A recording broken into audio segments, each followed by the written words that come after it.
ആകാശവാണി.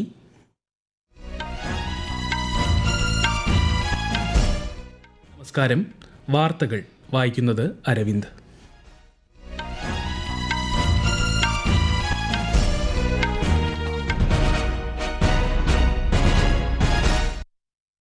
പ്രധാന വാർത്തകൾ. വികസിത രാഷ്ട്രമാകാനുള്ള ഇന്ത്യയുടെ ആഗ്രഹത്തെ പ്രതിഫലിപ്പിക്കുന്നതാണ് ഈ വർഷത്തെ കേന്ദ്ര ബജറ്റെന്ന് പ്രധാനമന്ത്രി നരേന്ദ്രമോദി.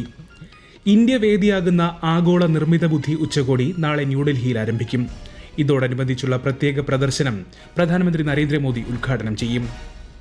കഴിഞ്ഞ ദശകത്തിൽ സർക്കാർ നടപ്പിലാക്കിയ വിവിധ സംരംഭങ്ങളിലൂടെ 27 കോടിയിലധികം പേർ ദാരിദ്ര്യത്തെ മറികടന്നുവെന്ന് കേന്ദ്ര ആഭ്യന്തരമന്ത്രി അമിത്ഷാ. 6ാമത് ഇന്ത്യ ഫ്രാൻസ് വാർഷിക പ്രതിരോധ സംഭാഷണം മറ്റന്നാൾ ബംഗളൂരുവിൽ നടക്കും. രാജ്യരക്ഷാമന്ത്രി രാജ്നാഥ് സിംഗ് പങ്കെടുക്കും. കേരള മോഡലിന്റെ തുടർച്ചയായി നവകേരള നിർമ്മിതി സംസ്ഥാനത്തിന്റെ പുതിയ കുതിച്ചുചാട്ടത്തെ കുറിക്കുന്നതായി മുഖ്യമന്ത്രി പിണറായി വിജയൻ. പുരുഷ T20 ക്രിക്കറ്റ് ലോകകപ്പിൽ പാകിസ്ഥാനെതിരെ ഇന്ത്യയ്ക്ക് ബാറ്റിംഗ്. വാർത്തകൾ വിശദമായി. വികസിത രാഷ്ട്രമാകാനുള്ള ഇന്ത്യയുടെ ആഗ്രഹത്തെ പ്രതിഫലിപ്പിക്കുന്നതാണ് ഈ വർഷത്തെ കേന്ദ്ര ബജറ്റെന്ന് പ്രധാനമന്ത്രി നരേന്ദ്രമോദി ഒരു വാർത്താ ഏജൻസിക്ക് നൽകിയ അഭിമുഖത്തിൽ സംസാരിക്കുകയായിരുന്നു പ്രധാനമന്ത്രി. വസ്ത്രനിർമ്മാണം, തുകൽ, രാസവസ്തുക്കൾ, കരകൗശല വസ്തുക്കൾ, രത്നങ്ങൾ എന്നീ രംഗങ്ങളിൽ രാജ്യത്തു നിന്നുള്ള MSMEകൾക്ക് വിപണി പ്രവേശന സാധ്യതകൾ വിപുലീകരിക്കുന്നതിനാണ് ഇന്ത്യയുടെ സ്വതന്ത്ര വ്യാപാര കരാറുകൾ രൂപകൽപ്പന ചെയ്തിരിക്കുന്നത്. ഗവേഷണം, വിതരണ ശൃംഖല, ഗുണമേന്മ എന്നിവയിൽ സ്വകാര്യ മേഖല ശ്രദ്ധ കേന്ദ്രീകരിക്കണമെന്നും പ്രധാനമന്ത്രി പറഞ്ഞു. ഇന്ത്യ വേദിയാകുന്ന ആഗോള നിർമ്മിത ബുദ്ധി ഉച്ചകോടിക്ക് നാളെ ന്യൂഡൽഹിയിൽ തുടക്കമാകും. ഭാരത് മണ്ഡപത്തിലാണ് പരിപാടി. ഉച്ചകോടിയോടനുബന്ധിച്ച് സംഘടിപ്പിക്കുന്ന ഇന്ത്യ AI ഇമ്പാക്ട് എക്സ്പോ നാളെ പ്രധാനമന്ത്രി നരേന്ദ്രമോദി ഉദ്ഘാടനം ചെയ്യും. വിശദാംശങ്ങളിലേക്ക്. നിർമ്മിത ബുദ്ധിയുമായി ബന്ധപ്പെട്ട 7 പ്രമേയങ്ങൾ കേന്ദ്രീകരിച്ചാണ് ഇന്ത്യ AI ഇമ്പാക്ട് ഉച്ചകോടി സംഘടിപ്പിക്കുന്നത്. ആരോഗ്യ സംരക്ഷണം, കൃഷി, ഭരണനിർവഹണം എന്നിവയുൾപ്പെടെ നിർമ്മിത ബുദ്ധിയുടെ വികസനത്തിൽ ഉച്ചകോടി ശ്രദ്ധ കേന്ദ്രീകരിക്കും. 500-ലധികം സെഷനുകൾ ഉണ്ടാകും. വിവിധ മേഖലകളിൽ നിർമ്മിത ബുദ്ധിയുടെ സ്വാധീനം ഉയർത്തിക്കാട്ടുന്നതാകും 5 ദിവസത്തെ പ്രദർശനം. 300-ലധികം തത്സമയ പ്രദർശന പവലിയനുകൾ, 600-ലധികം സ്റ്റാർട്ടപ്പ് പ്രദർശനങ്ങൾ എന്നിവ എക്സ്പോയിൽ ഉണ്ടാകും. News desk, Akashvani. 6ാമത് ഇന്ത്യ ഫ്രാൻസ് വാർഷിക പ്രതിരോധ സംഭാഷണം മറ്റന്നാൾ ബംഗളൂരുവിൽ നടക്കും. രാജ്യരക്ഷാമന്ത്രി രാജ്നാഥ് സിംഗ്, ഫ്രാൻസ് പ്രതിരോധ മന്ത്രി കാതറിൻ വൌട്രിൻ എന്നിവർ പങ്കെടുക്കും. ഉഭയകക്ഷി പ്രതിരോധ സഹകരണം യോഗം അവലോകനം ചെയ്യും. വ്യാവസായിക സഹകരണം വികസിപ്പിക്കുന്നതിലും ചർച്ച ശ്രദ്ധ കേന്ദ്രീകരിക്കും. ഉത്തരവാദിത്ത നിർമ്മിത ബുദ്ധി ഉപയോഗം പ്രോത്സാഹിപ്പിക്കാൻ ലക്ഷ്യമിട്ടുള്ള ദേശീയ പ്രചാരണത്തിന് നാളെ തുടക്കമാകും. കേന്ദ്ര IT മന്ത്രാലയം, ഇന്റൽ ഇന്ത്യ എന്നിവയുടെ നേതൃത്വത്തിലാണ് പ്രചാരണം. വിശ്വസനീയവും മനുഷ്യ കേന്ദ്രീകൃതവുമായ നിർമ്മിത ബുദ്ധി ആവാസ വ്യവസ്ഥ സൃഷ്ടിക്കുകയാണ് ഇന്ത്യ AI മിഷന്റെ കീഴിലുള്ള ക്യാമ്പയിന്റെ ലക്ഷ്യം.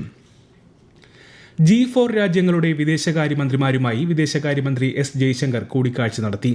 ഇന്ത്യ, ജർമ്മനി, ജപ്പാൻ, ബ്രസീൽ എന്നിവയാണ് G4 കൂട്ടായ്മയിലെ രാജ്യങ്ങൾ. മ്യൂണിക് സുരക്ഷാ സമ്മേളനത്തോടനുബന്ധിച്ചായിരുന്നു കൂടിക്കാഴ്ച. പരിഷ്കരിച്ച ബഹുരാഷ്ട്രവാദം ഉൾപ്പെടെയുള്ള ആശയങ്ങൾ ചർച്ചയായി.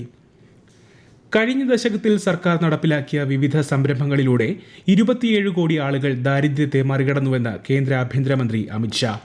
ഗുജറാത്തിലെ ഗാന്ധിനഗറിൽ സെൻട്രൽ ബാങ്ക് ഡിജിറ്റൽ കറൻസി അധിഷ്ഠിത പൊതുവിതരണ സംവിധാനം ഉദ്ഘാടനം ചെയ്ത് സംസാരിക്കുകയായിരുന്നു അദ്ദേഹം. പുതിയ സംവിധാനം അഴിമതി ഇല്ലാതാക്കുകയും വിതരണ പ്രക്രിയയിൽ സുതാര്യത കൊണ്ടുവരികയും ചെയ്യും. ഇന്ത്യ US വ്യാപാര കരാറിലും ഇന്ത്യ EU സ്വതന്ത്ര വ്യാപാര കരാറിലും കർഷക താൽപര്യങ്ങൾ സംരക്ഷിക്കപ്പെട്ടിട്ടുണ്ടെന്നും അദ്ദേഹം പറഞ്ഞു. यूरोपियन यूनियन के साथ हुए FTA और अमेरिकन ट्रेड डील दोनों समझौते में किसानों को पूर्णतया नरेंद्र मोदी जी ने सुरक्षित किया है. किसी को चिंता करने की जरूरत नहीं.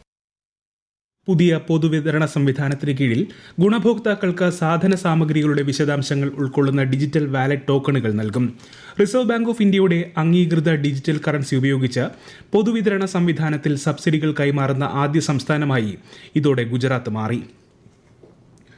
ബംഗ്ലാദേശിൽ പുതിയ സർക്കാരിന്റെ സത്യപ്രതിജ്ഞാ ചടങ്ങിൽ ഇന്ത്യയെ പ്രതിനിധീകരിച്ച് ലോക്സഭാ സ്പീക്കർ ഓം ബിർല പങ്കെടുക്കും.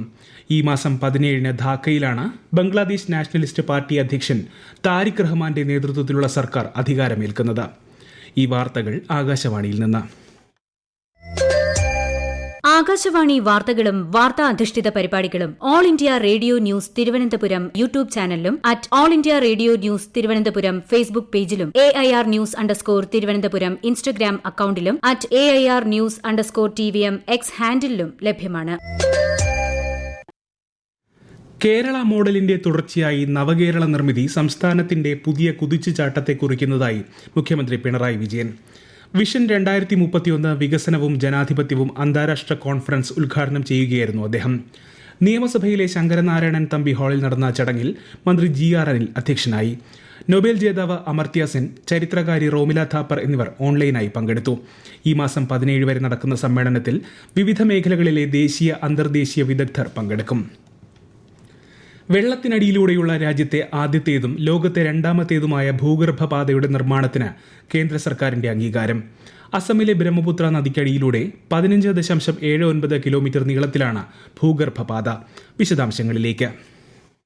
അസമിൽ ബ്രഹ്മപുത്ര നദിക്കടിയിൽ നിർമ്മിക്കുന്ന രാജ്യത്തെ ആദ്യത്തെ ഇരട്ട റോഡ് കം റെയിൽ ഭൂഗർഭ പാതയുടെ നിർമ്മാണത്തിന് കേന്ദ്ര സാമ്പത്തികകാര്യ സമിതി അംഗീകാരം നൽകി. 18,662 കോടി രൂപ ചെലവിൽ 33.7 കിലോമീറ്റർ നീളത്തിൽ നിർമ്മിക്കുന്ന 4-വരി പാതയിൽ 15.79 കിലോമീറ്റർ നീളമാണ് ഭൂഗർഭ പാതയ്ക്കുള്ളത്. അസാമിലെ ഗോപൂരിനെയും നുമലിഗഡിനെയും ബന്ധിപ്പിക്കുന്നതാണ് പാത. ഭൂഗർഭ പാത ഉൾപ്പെടെയുള്ള ഹൈവേ നിലവിൽ വരുന്നതോടെ ഇരു നഗരങ്ങൾക്കിടയിലുള്ള ദൂരം നിലവിലുള്ള 240 കിലോമീറ്ററിൽ നിന്നും വെറും 34 കിലോമീറ്ററായി കുറയും. കൂടാതെ യാത്രാസമയം 6 മണിക്കൂറിൽ നിന്ന് വെറും 20 മിനിറ്റായി കുറയുകയും ചെയ്യും. അസമിനെ കൂടാതെ അരുണാചൽ പ്രദേശ്, നാഗാലാൻഡ്, മറ്റു വടക്കുകിഴക്കൻ സംസ്ഥാനങ്ങൾക്കും പദ്ധതി നേട്ടമാകും. News desk, Akashvani. ICC പുരുഷ T20 ക്രിക്കറ്റ് ലോകകപ്പിൽ ഇന്ത്യ പാകിസ്ഥാൻ പോരാട്ടം. ടോസ് നേടിയ പാകിസ്ഥാൻ ഫീൽഡിംഗ് തിരഞ്ഞെടുത്തു. കൊളംബോയിലെ പ്രേമദാസ സ്റ്റേഡിയത്തിലാണ് മത്സരം. ഇന്ന് നടന്ന ആദ്യ മത്സരത്തിൽ നേപ്പാളിനെതിരെ വെസ്റ്റ് ഇൻഡീസിന് 9 വിക്കറ്റ് ജയം. രണ്ടാം മത്സരത്തിൽ അമേരിക്ക നമീബിയയെ 31 റൺസിന് പരാജയപ്പെടുത്തി. ഓസ്ട്രേലിയക്കെതിരെയുള്ള T20 പരമ്പരയിലെ ആദ്യ മത്സരത്തിൽ ഇന്ത്യൻ വനിതാ ടീമിന് ജയം.